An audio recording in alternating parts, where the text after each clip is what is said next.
Hey there folks. So in this video what we're going to have a look at is how we can actually place out actors, elements into our scene using physics in order to help us with the placement. So what you can see here is I've got a whole load of boxes, and what I'd really like is like to be able to put these boxes on this ramp.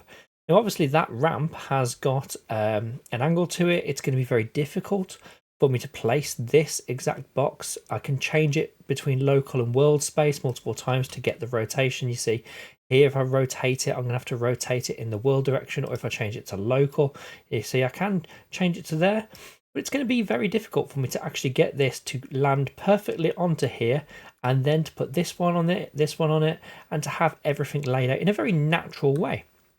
And the other example I've got here is this bowling ball. If I wanted this bowling ball in a scene, maybe something has crashed into something else and I want to kind of simulate what would happen if a bunch of things were dropped out of a cupboard or dropped onto a desk.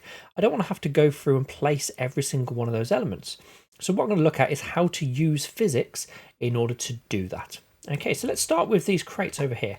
The first thing that I need to do is I need to go through each of the elements that I want to place, and I need to click on them. So I'm going to select them here, and there they all are.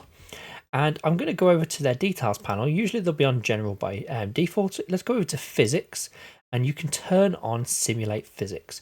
There's a couple of other options you can do inside of here that you might want to have a look at, such as the mass. So you can basically say how heavy these things are. Something that you'll have a look at a little bit more. These Synty assets that I'm using here already have some kind of mass values set up on them. So you can see this one here, the box is set to 177 kilograms. These things over here are only set to 8. So it might be that some of your assets already have a mass on them. But if you are doing this simulation and they kind of feel a bit wrong, then maybe tick that value and mess around with it. If you do tick it, it will override default to 100 kilograms, and then you might want to go up or down from there. Now the next thing we need to do in order to get these all placed, now that they're all simulating physics, is come up here and you should be able to see this start simulating the game. Now by default you're probably going to be running on selected viewport or new editor window, so play in editor. What you want to do, click those 3 little dots there and go down to simulate, and what this is going to do is it's going to basically run the game without actually spawning a pawn and us taking control of that. It's just going to run it as a simulation.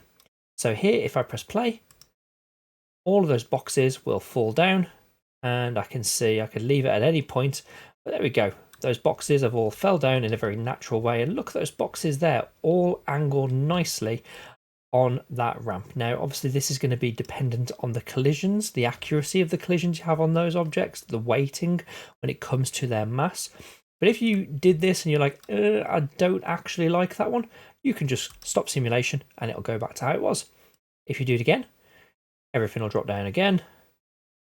Now it's very similar, but you can see here I've got a different outcome here because these two have stood on their side. And what you can do now is you can either select all the ones that you had, or just pick out some of them and you can choose to save their position. So you can see I've got them all saved here, and all I'm going to do is press K on my keyboard. So I press K and it says it's saved the state for those 7 actors, so the 7 cubes I have selected. If I now exit the simulation, you'll see that their transforms have all been updated, so now they are all there on the floor. Now the key thing here is if you simulate again, they're still setting to simulate.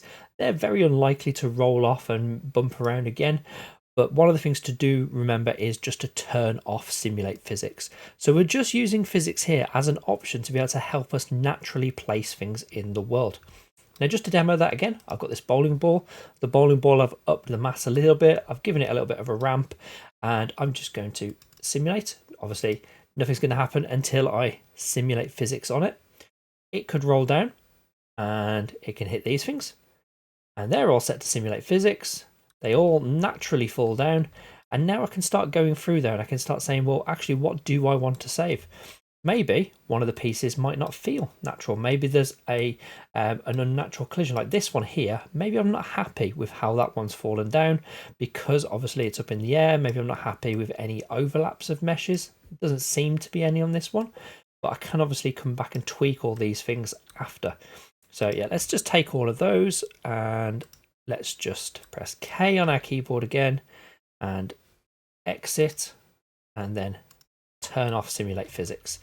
And there we go. I've placed out all of those actors into a nice natural placement, and that's going to give you way more kind of natural layouts to your environments and to your levels than would be possible. And if you find yourself at any point manually having to rotate and try to place things bit by bit onto any angled surface, just think, can I simulate physics on that? Can I just get a whole bunch of books and objects and things and drop them onto the desk? The higher you drop them from, obviously, the weight of them as well is going to influence how they bounce around and how they act upon that surface. But you can just place them up in the air, place a bunch of options like a stack of books, and then just drop them down. Save their location, and you've got something that's a bit more natural in placement. Thanks for watching, folks.